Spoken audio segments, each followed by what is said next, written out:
No dia 2, mas do mês de agosto, Portugal estará a receber o Papa Francisco para a Jornada Mundial da Juventude. Será, sem dúvida nenhuma, esse encontro de Francisco com os jovens que mais vai marcar esta Jornada Mundial da Juventude, como assim acontece na história das jornadas que São João Paulo II fundou. E precisamente há um mês queremos falar com o Presidente da Fundação JMJ Lisboa 2023 e Coordenador da jornada que se realiza em Portugal, Domérico Aguiar. Muito boa tarde. Boa tarde. Obrigado por estar no programa 70x7. Que responsabilidade crescente se vai sentindo por acolher o Papa Francisco, o cidadão número 1 do Vaticano, sem dúvida do Estado do Vaticano, mas também jovens de todo o mundo, de todos os países do mundo. Há aqui uma universalidade garantida? Sim, e a responsabilidade não é crescente, é decrescente, ou seja, quanto mais o calendário vai eliminando os dias, e naquilo que disseste, dessa imagem, estamos de facto a 30 dias, a números redondos, e vamos sentindo a aflição de faltar menos dias, mas a alegria de faltarem menos dias para aquilo que significa esse encontro, em primeiro lugar, com o nosso querido Papa Francisco, dos jovens uns com os outros e, acima de tudo, dos jovens com Cristo vivo. A tal experiência de Deus que a Jornada Mundial da Juventude é proposta desde que o nosso querido e muito saudoso Papa São João Paulo II as fundou já há mais de 30 anos atrás.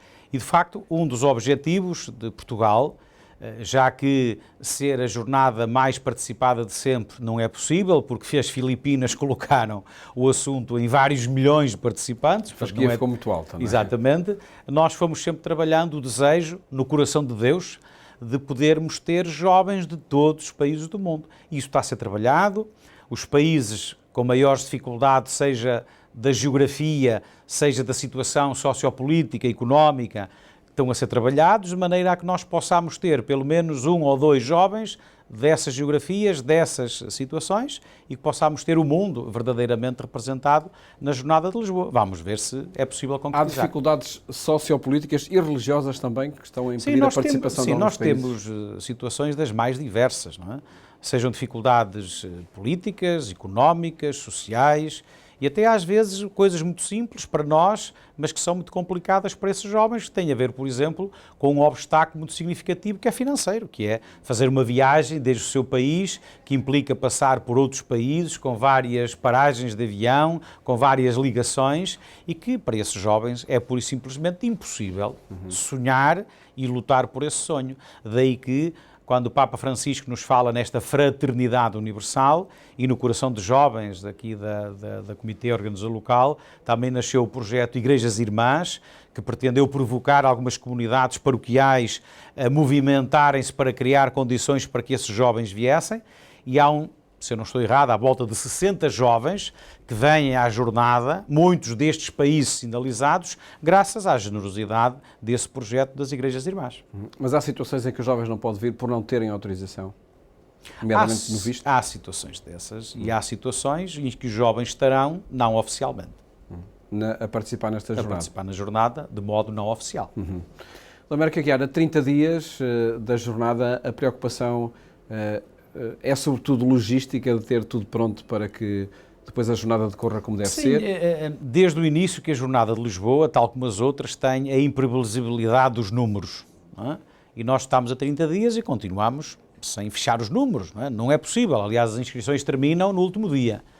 Sabemos o número maior e eu estou convencido que confortavelmente nós podemos estar a falar de uma jornada, da Jornada de Lisboa, que possa reunir na celebração final o tal 1 milhão de pessoas, entre jovens inscritos, não inscritos e população em geral. Aquilo que significam os inscritos à data de hoje, e aproveito para explicar, a pré-inscrição, a primeira fase, nós temos 600 e muitíssimos mil jovens inscritos. Na segunda, destes mesmos 480 mil na fase 2, e na fase concluída estamos a chegar, nestes dias, à fasquia dos 300 mil. Ora, onde é que isto vai terminar? Nós não sabemos. Não é? Nós temos a intuição e aquilo que é o estudo dos números das edições anteriores, que talvez possamos ficar entre a jornada de Cracóvia e a jornada de Madrid. Não é? E entre os 300 e muitos mil inscritos e a barreira psicológica dos 400 mil inscritos. Acho que vamos ficar por aí. Nós não nos podemos esquecer que Madrid teve 400 e alguns mil inscritos, mas que basta a Igreja de Espanha para nos colocarmos no nosso lugar. A dimensão das coisas, os números são o que são, e por isso eu acho que neste primeiro grande encontro mundial de juventude, pós-Covid, pós-confinamento, com tantas limitações, com tantas dificuldades, seja da economia, seja da segurança, seja infelizmente deste cenário de guerra, que infelizmente continua, esta moldura e estes números são muito confortáveis para uma juventude que tenha coragem de se levantar e se pôr a caminho, sair do conforto das suas vidas, alguns com muita dificuldade. Eu costumo brincar que chego ao Brasil e os brasileiros dizem que lhes falta a grana para participar. Vou à América Latina e hace falta la plata para participar. Ora, e vamos a Portugal e a outras geografias e, de facto, a questão económica é muito significativa. Não a inscrição na jornada, nem a participação na jornada, mas sim, acima de tudo, aquilo que significam os encargos das viagens. E nós não podemos esquecer que todos os continentes que precisam de viagem aérea para vir a Portugal significa milhares de euros de encargo por jovem.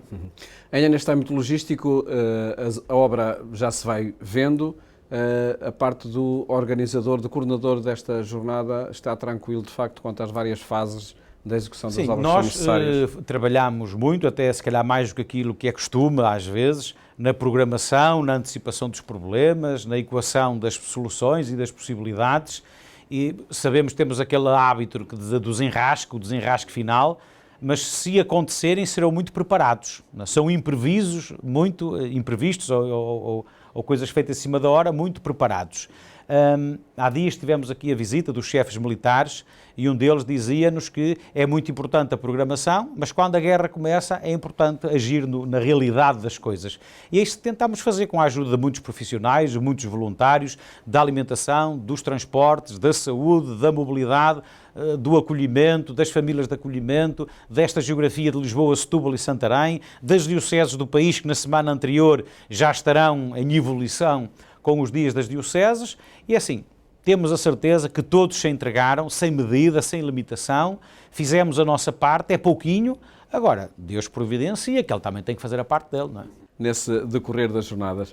E passando, de facto, ao que é a experiência do peregrino, a experiência de participar na jornada, que mensagem os jovens que vêm de todo o mundo, que mensagens essenciais levam de Lisboa? Primeiro queria relembrar o pedido e o desafio que o Papa lhes fez na preparação da jornada, de lembrarem os seus avós, tirarem fotografias, telefonarem, fazerem WhatsApps, fazerem Teams, se eles já partiram para a casa do Pai, lembrarem fotografias deles, publicarem.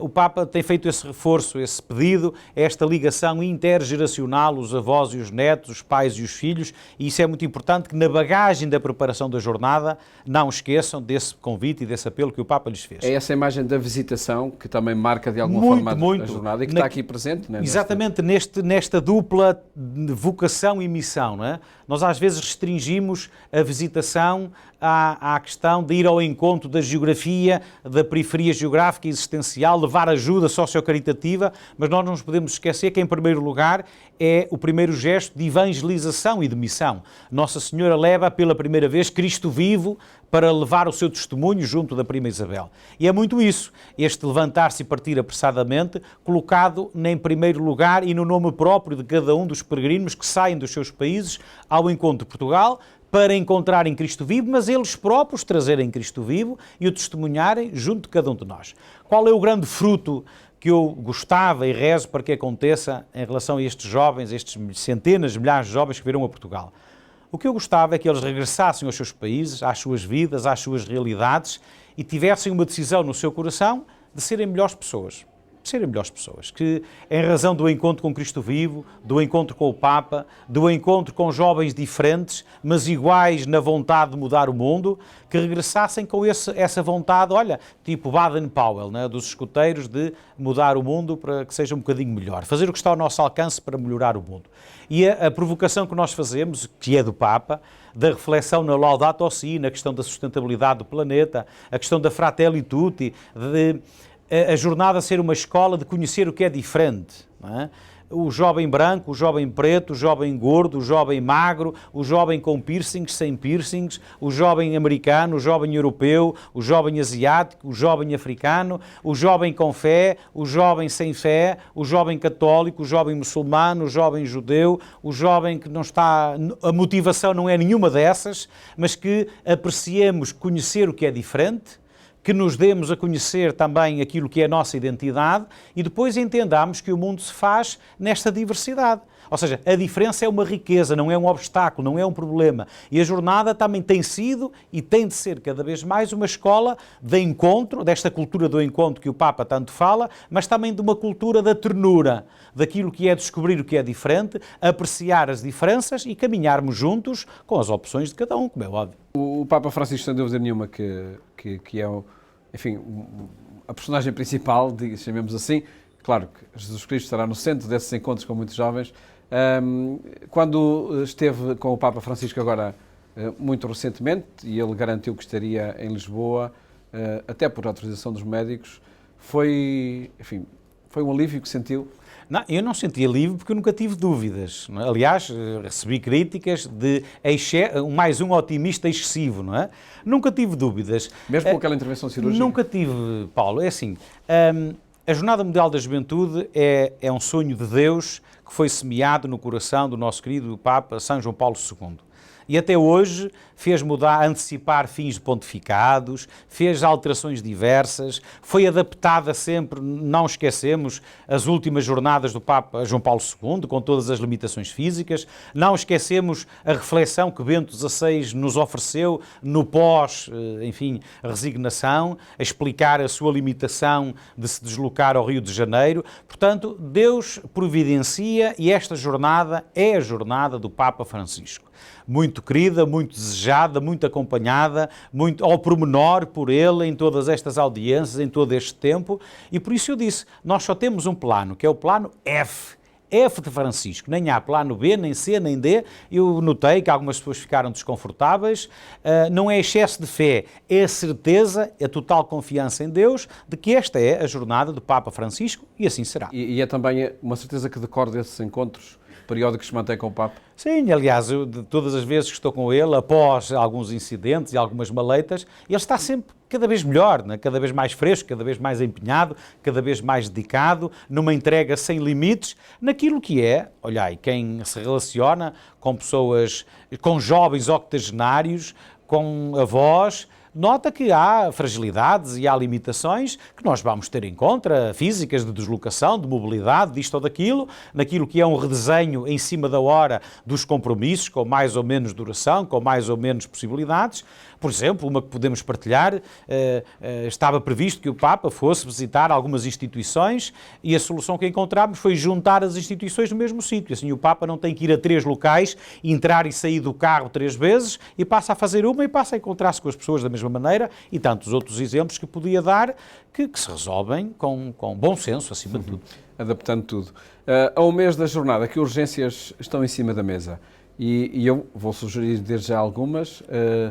As inscrições e esse processo de conclusão das inscrições é uma urgência para que a preparação e a organização Sim, possa fechar-se? há inscrições que fecham, mas há outras que terminam, como eu já disse há bocadinho, no último dia. Portanto, as inscrições propriamente ditas terminam no dia 6 de agosto, que não ajuda muito a fazer a previsão. Agora, por exemplo, nós terminámos há dias aquilo que eram as inscrições dos voluntários.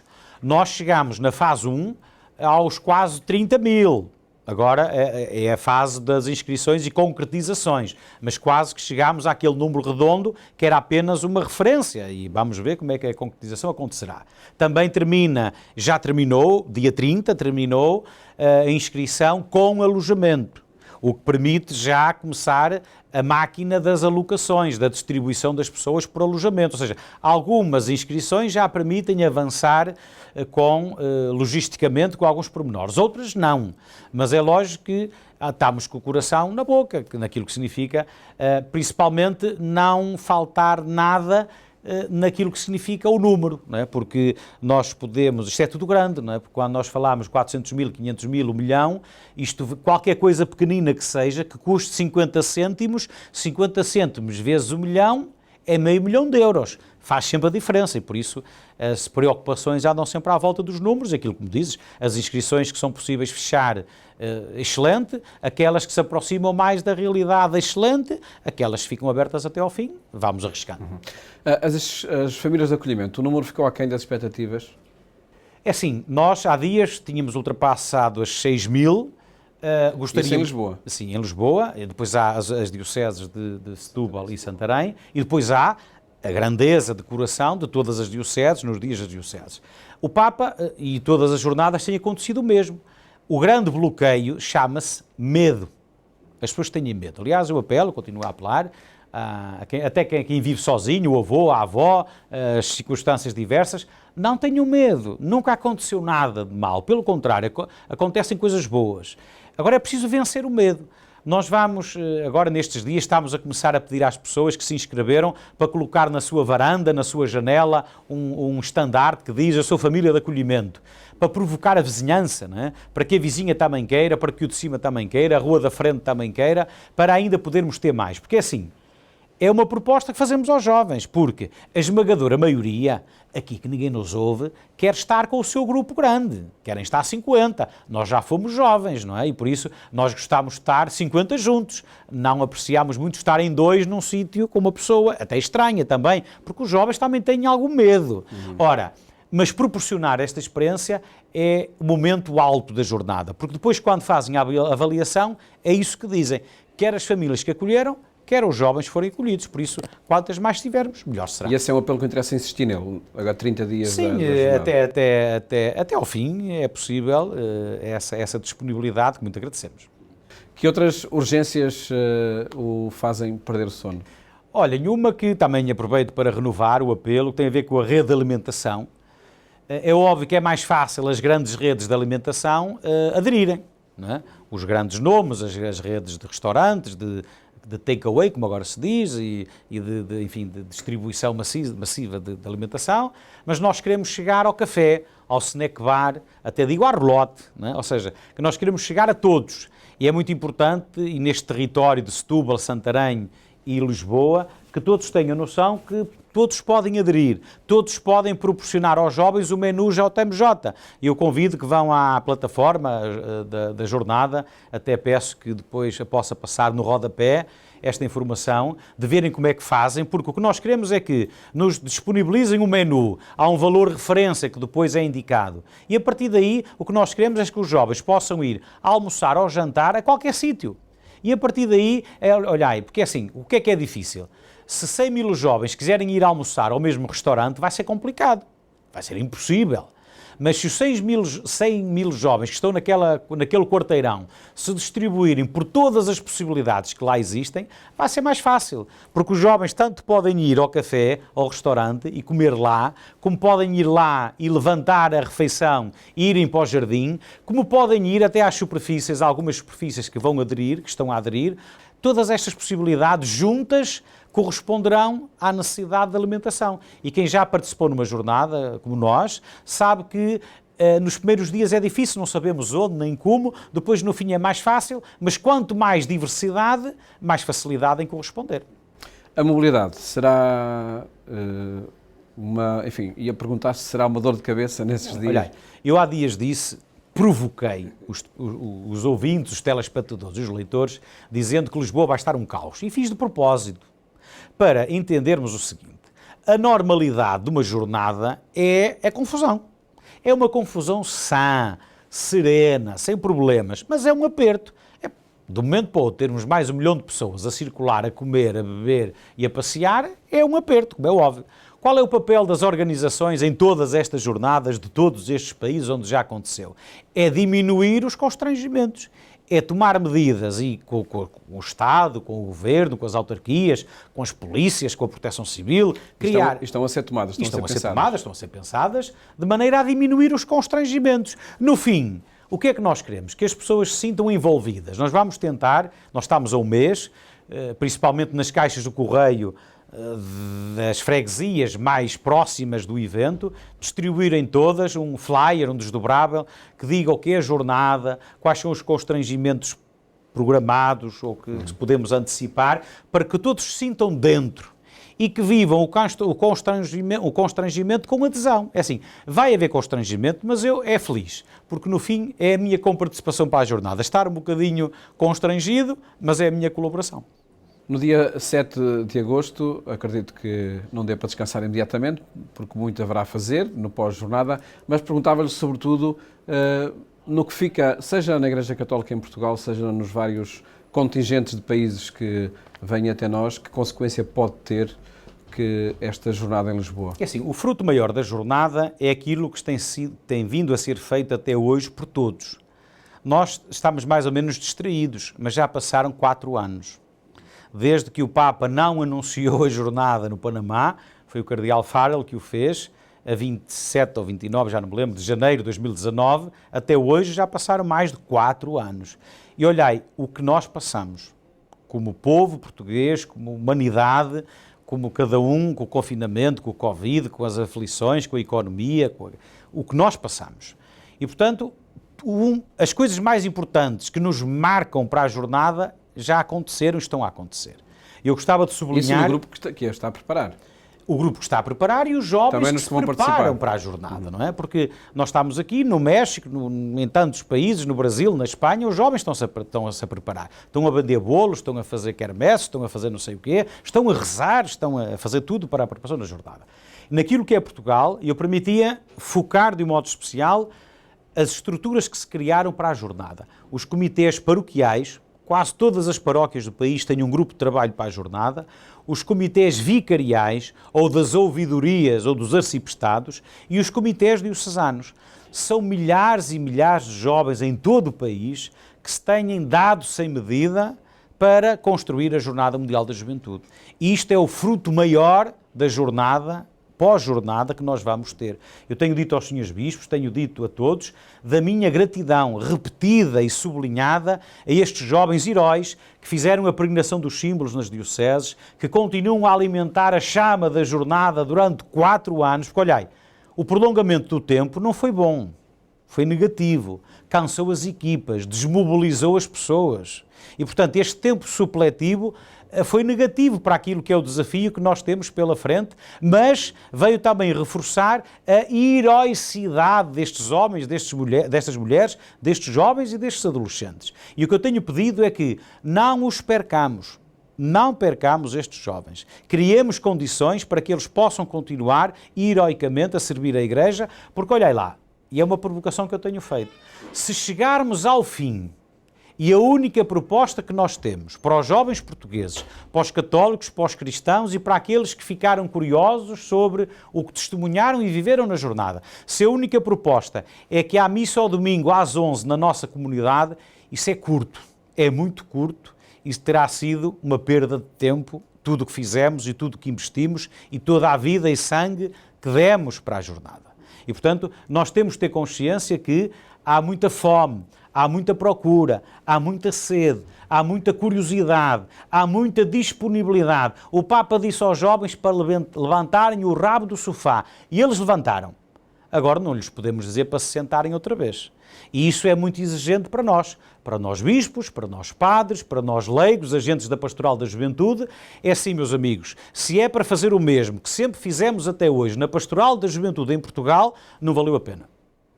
Se quiserem fazer alguma coisa, corresponder ao grito do Espírito Santo no coração dos jovens, significa que a partir do dia 7 temos que rasgar o costume, aqui é costume assim, rasgar isso, apagar isso, fazer de elite e ter a coragem de desenhar com os jovens, desenhar aquilo que o futuro nos apresenta. Como a Sofia de Melo Braine dizia, eu tenho repetido tantas vezes, é preciso no dia 7 de agosto assumirmos a coragem de dizer não sabemos como vai ser, vamos juntos, sinodalmente, desenhar o futuro que Deus está a gritar no coração de cada um.